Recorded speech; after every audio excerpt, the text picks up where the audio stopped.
కొండ చాలా చాలా ఆశ్చర్యకరమైనటువంటి క్షేత్రం. కోటప్ప కొండ మీద పరమశివుడు ఉంటాడు.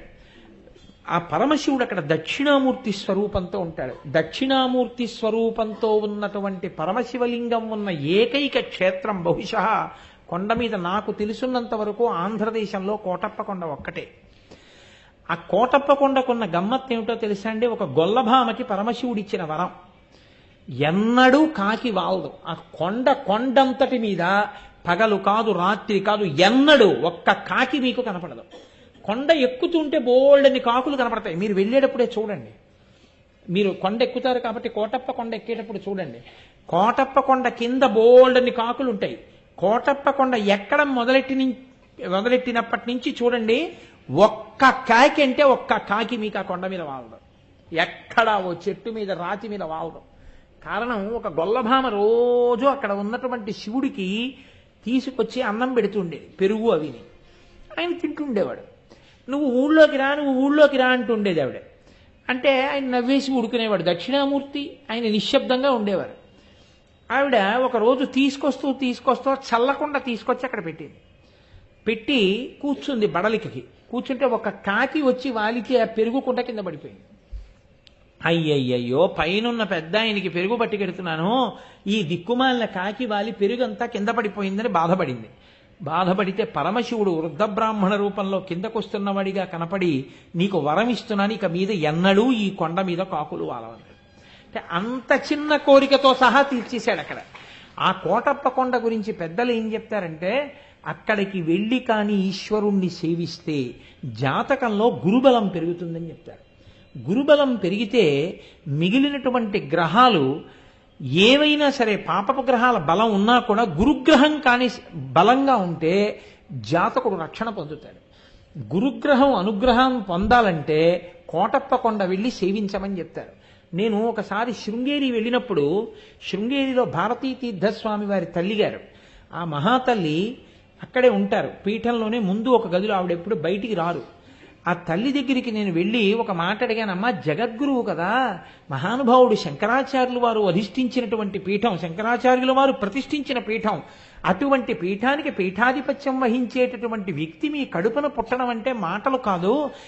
ఏ పుణ్యం వల్ల అటువంటి మహాపురుషుడు పుట్టాడని మీరు అనుకుంటున్నారమ్మా? మీకేదో కారణం తెలుస్తుంది, తెలియకుండా ఉండదు. దయచేసి నాకు చెప్పండి అమ్మా అన్నాను.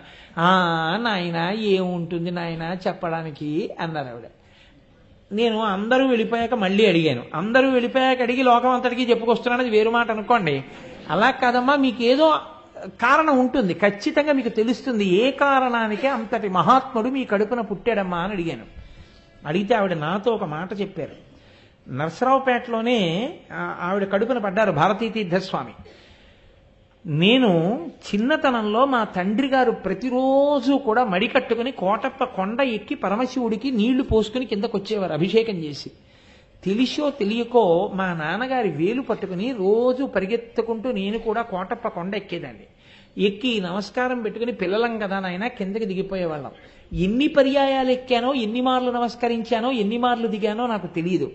కానీ ఏ దక్షిణామూర్తి స్వరూపం జ్ఞానమూర్తి అక్కడ ఉన్నాడో, ఆ జ్ఞానమూర్తి సేవకి అన్ని మాటలు కొండెక్కిన ఫలితమేమో, అంతటి మహాజ్ఞాని, అన్ని వేదములు చదువుకున్నవాడు, అన్ని ఉపనిషత్తులు చదువుకున్నవాడు, శంకరాచార్యుల వారి చేత ప్రతిష్ఠింపబడిన పీఠానికి పీఠాధిపత్యం వహించగలిగినటువంటి మహాపురుషుడు నా కడుపున పుట్టడానికి కారణం అదే అయి ఉంటుంది అని చెప్పారు.